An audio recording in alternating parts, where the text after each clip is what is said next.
Bloomberg Audio Studios. Podcasts, radio, news. You're listening to the Bloomberg Intelligence Podcast. Catch us live weekdays at 10 a.m. Eastern on Apple CarPlay and Android Auto with the Bloomberg Business app. Listen on demand wherever you get your podcasts or watch us live on YouTube.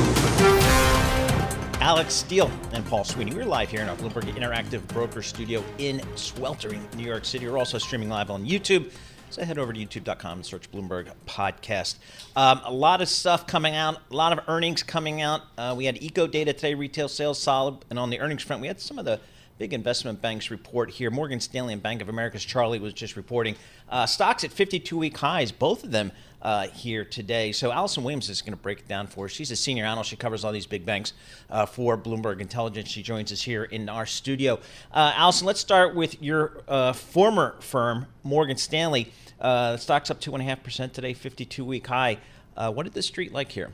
I mean, really strong institutional numbers. I mean, it was a great quarter for trading and investment banking. So equities trading really, I think, a source of strength. Morgan Stanley doing better than expected across the board and just really well. So equities trading, I think, was the standout. Fixed income, was sort of mixed, but really compared to a year ago, I think that's strong that those revenues are turning out to be resilient. And on the investment banking side, investors are excited that there could be momentum coming into the next quarter. M&A still just historically low, so improving from a low base. Same thing with equities, but I think reasons for optimism, especially with the stocks in general doing so well. Now, for Bank of America, when I think of Bank of America, I think of their corporate bank, making big loans to big corporate customers around the world. What did you see there? So, I think the demand for loans is still something that we're looking more for the second half. If we do get the Fed rate cuts, that is definitely going to be a help. And I think for Bank of America, what people are excited about is that it could be the trough. So Bank of America saying that it's going to be the trough. This will be the weakest quarter, but keep in mind that they are baking in the Fed rate cut expectations and some loan growth in the second half. So we'll see if they can deliver that. But definitely telling investors what they want to hear today in terms of the fourth quarter.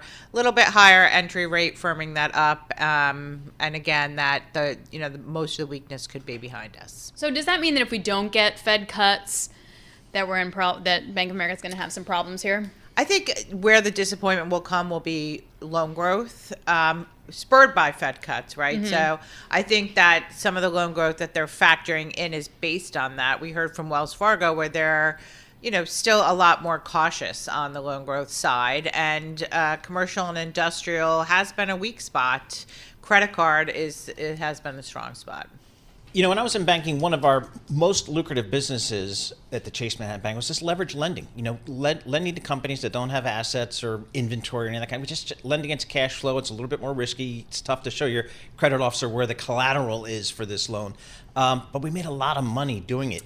Talk to us private credit market. How has the private credit market been poaching on that business? So actually, you would have been this would have been a good quarter for you. I know. You'd be happy. The first quarter was good. Second quarter was good. And I think that if you look at some of the most recent statistics that we've seen is that banks are still doing a lot of that refinancing, right? So a lot of the business that's been happening in the debt markets, debt fees, a source of strength across the banks this quarter, has been refinancing, and that leveraged lending business has been doing well at the bank. So even though private credit is certainly raising a lot of funds and a product in demand, banks are still getting their share of refinancing in the leverage loan volumes. And that's, sort of, you saw like the huge growth at Citigroup and the numbers at Goldman Sachs where they have relative strength in those businesses.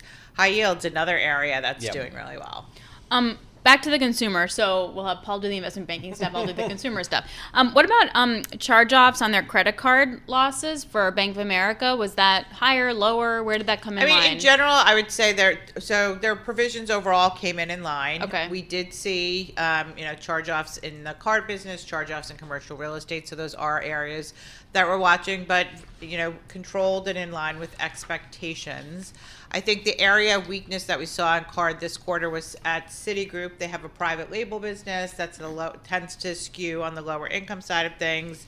You're seeing losses come in above their targeted range. There is a seasonal pattern to that, and so there are expectations that that could come in. But I would say the second quarter did not give us confidence in those expectations. So I think that continues to be an area for watching. It's not necessarily a big area for the big banks that we're talking about today and the ones that I cover. But I think it's important to watch, for the overall economy and to some of the other card names such as Synchrony. CEO at Morgan Stanley. We have a new CEO, Ted Pick. I guess with a little bit of hindsight here, does it seem like it's kind of working and everybody's kind of found their place? And so it seems like, he's talking with conviction. I think the boldest statement he made today was with regard to the margins in the wealth business. So the wealth business, as you know, under the former CEO and a lot of acquisitions, wealth and asset management is the predominant revenue and profit engine. It's what investors are watching. The wealth margin was something where Pick early in the year took off some of the upside under the prior targets. And that 30% wealth target, I think, is a question among investors if they can get there, and Ted really trying to instill confidence that he is a believer. The wealth flows at Morgan Stanley, I would say, that is probably the number one thing I think that we watch for them, and that did come in weak this quarter. The fee-based part of those flows were relatively resilient, so some puts and takes there. But I think the wealth flows do bear watching, and that really has been the engine of optimism. Investors like, the tilt towards the recurring fee-based business. And so I think that they'll have to continue to deliver on that 30% margin that Pick is confident in. And then I'll go to sort of what the macro read is from Morgan Stanley, because also on the call, Ted Pick said that you're going to see normal M&A return unless there's a full-blown recession, and he thinks we're in the early stages of multi-year investment banking-led cycle. Oh, yeah? Oh, yeah. But we've been hearing that for so many quarters now, and you're starting to definitely, feel more of the doubt coming from analysts, right? Okay. So the 2021, amazing. 2022, disaster. The lift that we got last year did not materialize. I would say that so far this year, M&A has been disappointing again. And, you can see in terms of the reported fees and the announcements, right? So both of those have been disappointing. It does tend to pick up late in the year. It does tend to pick up after elections. So I think it'll be hard to get, for that particular business line, sort of the momentum people are looking for, perhaps until after the election. But on the underwriting side, I think is where you're seeing, perhaps more of the momentum and strength. Goldman Sachs, though, who tends to be the biggest in reported revenue, did say significant uptick in their pipeline. Debt underwriting and advisory were the areas of strength. All right, very good. Alison Williams, thank you so much. We appreciate that. Alison Williams covers all the big banks for Bloomberg Intelligence, joining us here in our New York studio. You're listening to the Bloomberg Intelligence Podcast. Catch us live weekdays at 10 a.m. Eastern on Apple CarPlay and Android Auto with the Bloomberg Business app. You can also listen live on Amazon Alexa from our flagship New York station. Just say, Alexa, play Bloomberg 1130. I'm Alix Steele alongside Paul Sweeney. This is Bloomberg Intelligence Radio. We bring you all the top news and analysis with our great Bloomberg Intelligence analyst team. They cover 2,000 companies in 130 industries worldwide. And occasionally we go across the pond and check in with Craig Trudell. He's Bloomberg Global Autos Editor, and he joins us now. So many fun things to talk about. But let's just start with Tesla for a second, because the news was quite staggering. They're going to hire nearly 800 new employees, but didn't also they just fire a lot of employees? Yeah, this is very Elon Muskian of Tesla in that it's sort of, it depends on the day what's going on at this company. So, yes, a few months back on the heels of Tesla selling about 20% fewer cars than it did in the fourth quarter, Elon Musk wasn't particularly happy with that quarterly showing. He wanted the company to cut headcount by a commensurate amount, so roughly 20%.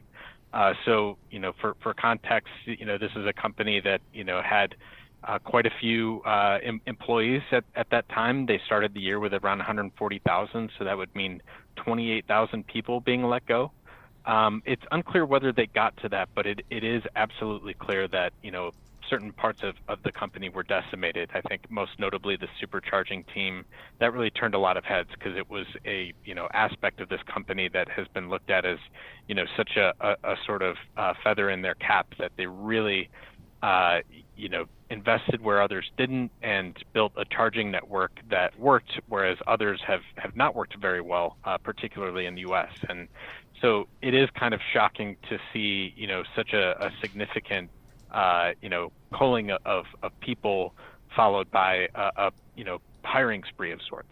So do we know kind of what type of roles they're hiring for? Are they hiring people to bend metal, or are they looking to like some software guys for AI and all that, the robotaxi? Or the superpower people, yes. The superheroes. Yeah. Yeah, I think we did report even weeks back that some of the supercharger people who are a part of the team that was really cut to a very significant degree were brought back relatively quickly. Notably, the woman who was running that group has not been brought back. And there were some reports that maybe she kind of tried to protect her team and was dismissed as a result of that. So in terms of what parts of the company are hiring, it's pretty broad, but I would say the data that our very own Kara Carlson has crunched, service is a big aspect, which is maybe no surprise in that the summer season is a busy one for Tesla. People are out driving for vacations. It's warm out, so they're running their air conditioners. To the extent that you do need to service an electric vehicle, that's one of the things that is common. So, one of the interesting aspects of this story is that, we did speak with people who were a part of this job cutting, who, said that they were surprised that some of the service and salespeople, that the company, clearly needs at a time of, busy service work, and a company that's struggling to sell more cars. We're seeing some people being brought back there, but it is very widespread. I think notably as well, AI and robotics is definitely an area where everybody's looking at very closely because of what this sort of new priority is or emphasis is on the part of Musk. Craig, Bloomberg's also out with a story, David Welch, that GM's Mary Barra says the automaker won't sell 1 million EVs next year. So just another story, another data point about kind of maybe where the ultimate demand or lack of demand may be for EVs. What's the latest feeling within the industry about how this thing's going to evolve and what pace? Yeah, we've seen a really dramatic pullback on the part of GM and Ford in particular. I feel like, Stellantis, formerly Fiat Chrysler, they were sort of slow in the first place, making this transition, and have, not necessarily had much to pull back from. But I would not be surprised if they sort of, joined the quote unquote party in terms of, maybe dialing back sort of the ramp at which they, try to produce more electric vehicles and sell them. But it is very interesting to see, GM and Ford, really be sort of welcomed with open arms by the White House. Mary Barra being lauded by Biden as leading the EV transition. That really, ticked off Elon Musk and helps explain why, in the last few days we've learned that he's been, planning to spend quite a bit of money on, contributing to PACs to get Donald Trump reelected. Well, that was my thing, is that the Musk-Trump love affair I find to be quite interesting, because if we can just game out that the love affair is also so President Trump would be more nice to EVs, is the huge change that we're expecting with alternative energy and the IRA in a Trump administration maybe not going to happen. I mean, just look at solar stocks yesterday. They got smoked because of it, but Tesla didn't. Yeah, it is surprising. I mean, maybe if you're trading Tesla, you sort of reckon that, the CEO very, very publicly endearing himself to the candidate will sort of, come back to benefit him down the line. And maybe some of these threats to do away with electric vehicle tax credits and so forth will fall by the wayside. Elon even went so far, in the last day or so to sort of claim that doing away with subsidies would only help Tesla. I don't know how exactly he squares that circle, but perhaps it's a matter of Tesla is the strongest of the companies that's trying to make this work and is furthest along, and so taking subsidies away would hurt competitors even more so than it would Tesla. But it certainly wouldn't be good for Tesla to lose access to $7,500 for a lot of its customers in the U.S. or would-be customers. And so, I do think it's very interesting, and we've heard very similar sort of anti-EV rhetoric on the part of J.D. Vance, his running mate. And so I think it's not only Trump who's sort of campaigned against EVs, but his running mate as of yesterday. Right. Hey, Craig, thanks so much for joining us. Always appreciate talking to you. Craig Trudell, he's Global Autos Editor for Bloomberg News, joining us via Zoom from our London Queen Victoria Street headquarters. How about this?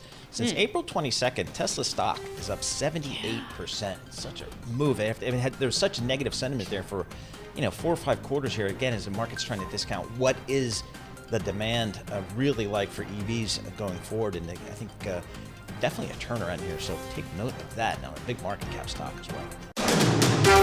You're listening to the Bloomberg Intelligence Podcast. Catch us live weekdays at 10 a.m. Eastern on Apple CarPlay and Android Auto with the Bloomberg Business app. Listen on demand wherever you get your podcasts or watch us live on YouTube.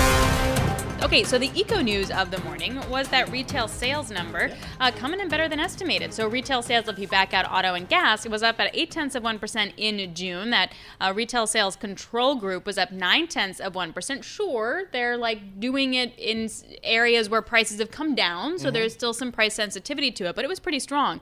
So we want to get more on that with Jill Blanchard, President of Enterprise Client Solutions of Advantage Solutions. She joins us now from Chicago, Illinois. What did you make of the numbers, Jill?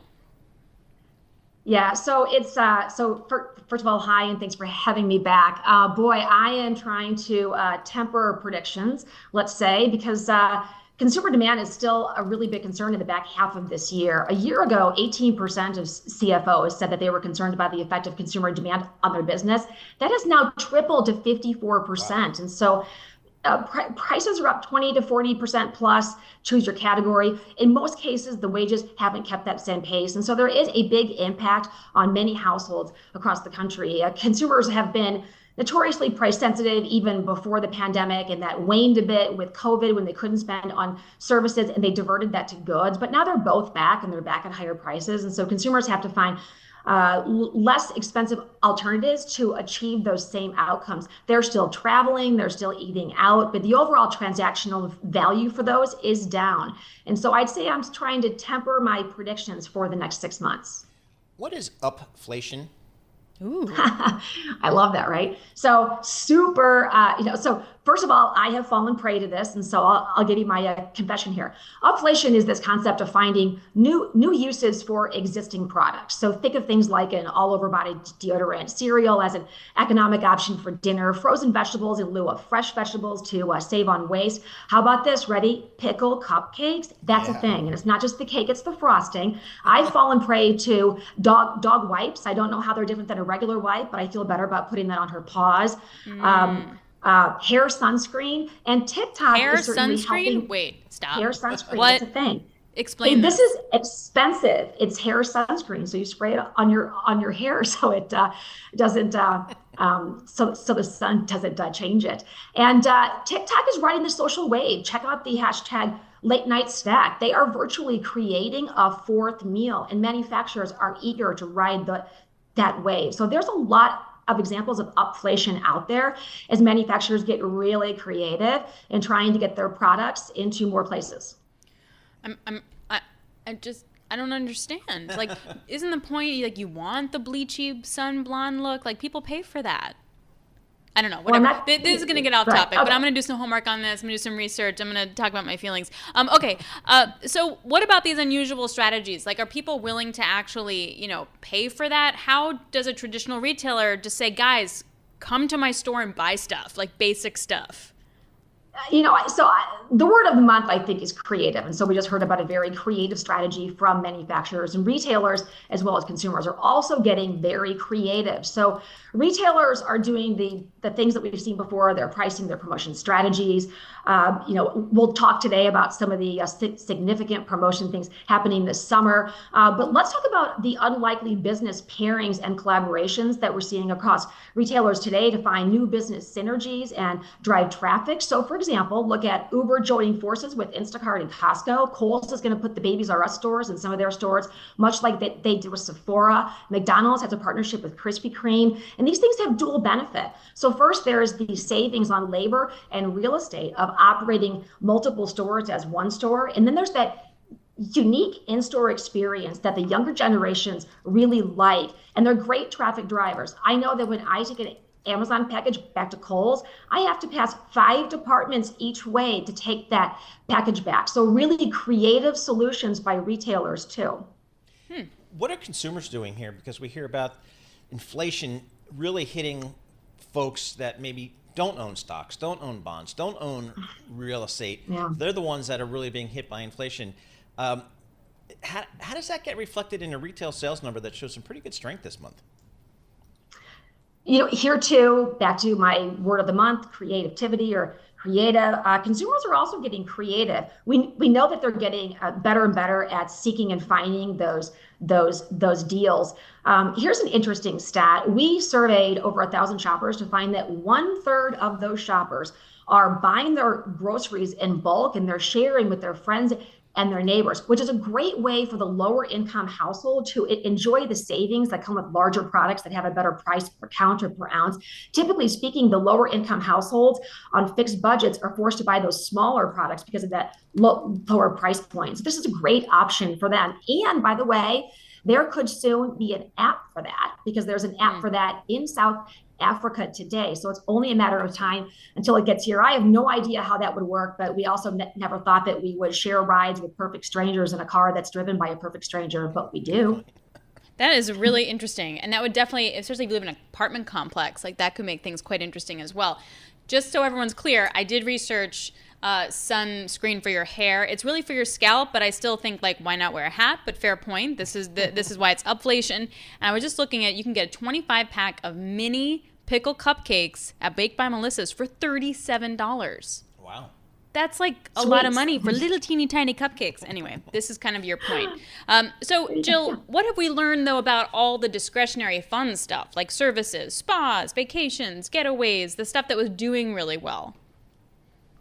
So consumers have pent up demand for that. They're just finding lower cost ways to achieve those. And so we might be seeing more in value, but I'll go back to the in volume, but I'll go back to the transactional value. Typically speaking, that's down. So they're doing more of that than we've done before, but they're doing it at a lower rate.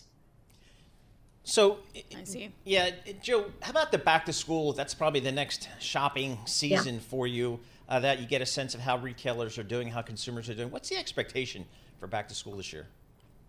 So, kudos to the 3 big retailers who really created a summer of savings and really jumped into trying to create a season in what is otherwise a lower season right now. So we just got done with the Walmart Deal Days, Target Circle Week.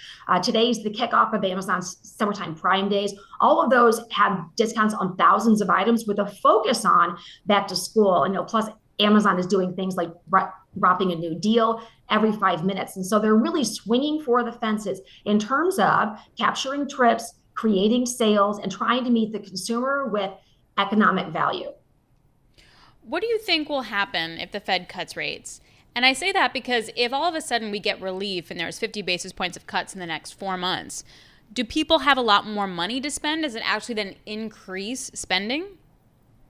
Oh, we talk a lot about this. I mean, typically speaking, lower interest rates fuel the purchases of large things like cars and homes. And so when they're making those purchases, that might actually trickle down to smaller spends within the household. But typically speaking, initially, they don't have a near-end effect on those smaller spends. That said, consumers are very attracted to enticing loan options. So let's talk about the buy now, pay later market. That's up 12% on a year-over-year basis. It accounts for $87 billion in debt. There's lots of different figures out there. It's expected to grow at a 25% CAGR over the next 7 years. So let's hope that consumers can pay those back because they come with very steep late fees as well as credit risk. But it's indicative of the fact that consumers are enticed by attractive loan options. Talk to us about like trading down. Are people trading down from, I don't know, Walmart and a Target to maybe the dollar stores? Do we see that activity, or do they just try to be more frugal within the Targets and the Walmarts of the world? Oh boy. I'm not fond when somebody gives the answer mixed, but I'm going to give you the answer mixed. A lot of households actually are trading down. The reason that I say mixed, though, is that we see some of those mainstream retailers trying to be a dollar store. So they're rolling out more and more smaller packages at lower price point to be able to capture that dollar trip. So it's really both. But overall, though, a trade down, it just varies whether we're talking about trading down in categories like a steak to a pasta, trading down in channels from mainstream grocery to dollar, or trading down in brands from premium brand to a value or even private label. So great, Jill. We really appreciate you. That was just so interesting. I'm like now deep in the hole of all this weird stuff of inflation, so that's going to stay with me for a while. Jill Blanchard, President of Enterprise Client Solutions of Advantage Solutions, joining us from Chicago, Illinois. You're listening to the Bloomberg Intelligence Podcast. Catch us live weekdays at 10 a.m. Eastern on Apple CarPlay and Android Auto with the Bloomberg Business app. You can also listen live on Amazon Alexa from our flagship New York station. Just say, Alexa, play Bloomberg 1130. We are live from the Interactive Broker Studio right here in Midtown Manhattan. It's like 100 degrees out today. Oh boy. Yeah? Are you psyched that you're back in the office? Subway platform is going to be something I'm looking forward to today. Oh, yeah. Ditto. And this is when you want to be working from home, right? You get the breeze, Jersey Shore. He's broadcasting from the beach. There it is. That's my jam. But that's not the case. We are here in the city. And I want to talk commercial real estate because this is just a critical issue for the economy, for banks, obviously for the folks involved in the real estate business. And there's no better person to talk to for commercial real estate than Douglas Durst. He's the chairman of Durst Organization. Joining us live here in our Bloomberg Interactive Broker Studio. We appreciate that. Douglas, thank you so much for joining us here. The party line out there is commercial, particularly office real estate in urban areas. It's bad, and it's going to get worse, and maybe we don't know how bad it is. Is that the case, or are there different layers under that? It's certainly the case that you don't know how bad it is because it's not bad. Okay. In our portfolio, we are almost 95% leased across the portfolio, except for a building that we started construction pre-pandemic, had to stop, and at 825 3rd Avenue, we're now about 40% leased in a year. Our other buildings are mostly fully occupied. We at 2019, pre-pandemic, we had 3 large office buildings vacated because tenants moved elsewhere. Those buildings are 1155, where we just moved to, 1 Bryant Park. Awesome building. Yeah. I mean, like you have some of the really amazing buildings. You have 13 million square feet of prime Manhattan office real estate, like 1 Bryant Park, like One World Trade Center. So how is it like to fill those buildings now, and what's the rent like, and what's the pricing power? Like, you just walk us through, because you prime office real estate. We do, and the rents are higher than pre-pandemic. Bank of America just took additional space, our space at 1 Bryant Park, so that's why we had to move to 1155. We're signing leases in 1155, which is a building that was built in 1984, was vacated in 2019, 2018 by White and Case. We completely redid the building, added new windows and new air conditioning. Is that the one on 6th Avenue? That's the one on. So I used to work there. We called it the Death Star because it was like this Yes. huge black tower of nothingness. The Darth Vader building. Exactly. Yes. Okay. So you fixed it. You made it pretty. We did. We were there until we moved to One Bryant Park, and we were all a little worried about moving back because it had been very dark, but it's now very bright. And as I said, it's 95% full. I just toured the space of Global Relay. Most people have not heard of it. It's a fintech company. Okay. And they're moving from Northwest Canada. They took the top of the building. They made a spectacular build out. I think it's one of the best in the city. It certainly equals space here at Bloomberg, which is terrific space. And they're going to be hiring over 300 people for their new office. This is their first office in New York City. Fintech, yeah. Fintech Right. is a big mover in the office economy. The other issue that people don't realize is the tech companies start out very small. But as soon as they move in, they're expanding. We started what we called a Durst Ready, which allows tenants to move right in, small space, short-term leases, and most of them stay and expand. Some don't work out, obviously, but it's the new companies, the new industries that are really growing in New York. The older industries are just not growing, and that's not an issue. So what I've learned about the commercial real estate market over the last several years, and I've learned, exponentially what I knew before, is that if you have A quality buildings, and like the Bloomberg building here is an A quality building, if not A plus, fine. Your leased, your occupancies are great. But if you're anything less, B or C, those are challenging, and those are some that people are concerned about the values, concerned about the debt associated with those buildings. How do you see that part of the New York market, the B and C level? The B levels, it really depends on the ownership and what they've done. We have buildings, I would consider it A minus, not Okay. B. Okay. But the first building we built at 655 3rd Avenue, when we built it, it was 200 East 42nd Street, but preferences for addresses changed, so it's now a 3rd Avenue address. It was vacated to about 40% 2 years ago. It's now 80% leased. And as I said, it was built in, I didn't say it, 1955. Wow. And we keep investing in our buildings, keep modernizing them, and that way we add tenants or keep tenants. So when we talk about in a macro sense, the Fed's going to lower rates, etc., what does that mean to you when you're already in a position where your buildings are mostly occupied, you can raise your rents? What does that mean? Well, it means that the office market is not a monolith. There are buildings that are going to continue to do well and others that are going to fail. But those buildings that don't survive are going to be purchased at a lower cost. People are going to invest in them, and they're going to come back because the office market is continuing to grow and expand. We leased 1 million square feet last year, which is the highest we've leased in the past 6 years. So the office market is good. There are buildings that, because mostly interest rates, when interest rates triple, I think, close to triple, the values go down. And that's if you're financed at 70 or 80%, we try and stay under 50%. All of a sudden, your building is worth half of, or not half, but considerably less than what it was, and you cannot refinance.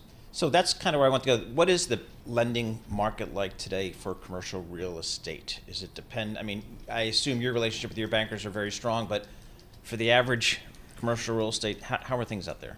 For the average commercial real estate, and even for us, it's very, very tough. The Fed has really clamped down on all commercial real estate, and they do not realize that it's not monolithic, that not all buildings are in bad shape. We had to struggle for some of our loans to not let me not put it that way. We had to really push to get our loans renewed. Right.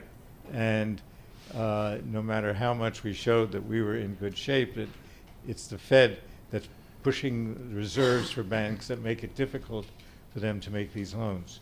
Before we let you go, are you buying right now? No. No. No, there's we're continuing to improve our buildings, to invest our money in new buildings. There are a lot of people out there, a lot of these funds, which we don't have at this moment, who are going to be picking up property. So the market for the buildings that don't work is very strong. Really great to get your perspective. Thank you so much for coming in, especially on a 100-degree day. We Yes, really appreciate exactly. that. Douglas Durst, chairman of the Durst Organization, that resides in my former employment. I mean, we're going back 20 years, but still. Really? Yeah, Okay. I worked at White & Case. I was a paralegal, man. Oh, you were? Oh, yeah. Wow. I worked at night. I worked from 4 p.m. until midnight. Wow. Yeah. Look at you. Okay. I did really great, amazing things like FedExing documents and faxing things. Remember you faxing, Because that okay. was still a thing. Page And look at you checking. now. And look at me now. Star of stage Things are and looking up. screen. You're listening to the Bloomberg Intelligence Podcast. Catch us live weekdays at 10 a.m. Eastern on Apple CarPlay and Android Auto with the Bloomberg Business app. You can also listen live on Amazon Alexa from our flagship New York station. Just say, Alexa, play Bloomberg 1130. All right, let's go to Jodi Schneider now, political news director for Bloomberg Television and Radio. She's standing by in Milwaukee.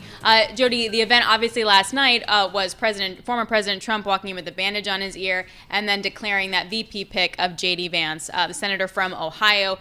Walk me through what you learned last night. Well, yesterday we did have that on the announcement of J.D. Vance as the pick was done in the afternoon, and then he showed up at the venue here at the convention hall earlier in the evening. And then last night we did see former President Trump, the almost nominee. He will, he's been now designated as the nominee. He just has to give a speech on Thursday night. But he and J.D. Vance were shown together. Neither of them spoke. Their speeches will be Wednesday and Thursday night. But it is clearly a passing of the torch to a new generation, making sure that this is the whole philosophy of MAGA and former President Trump's philosophy has been given now to a new generation because the vice presidential pick, J.D. Vance, espouses those same principles. Well, he didn't always espouse those same principles, did he? Give us a little sense of kind of how J.D. Vance has evolved over the last several years as a politician. Yeah, that's right. He said some well-noted differences with former President Trump. He once called him noxious. He's somebody who was first of all, he had a business career before he was a politician. He was a venture capitalist. He wrote a best-selling book, Hillbilly Elegy, which is said to be some of the principles in there about how he grew up poor in Ohio and kind of overcame that. It's been said to be a populist book trying to reach out to more working class voters. He evolved from that and then became a United States Senator from Ohio.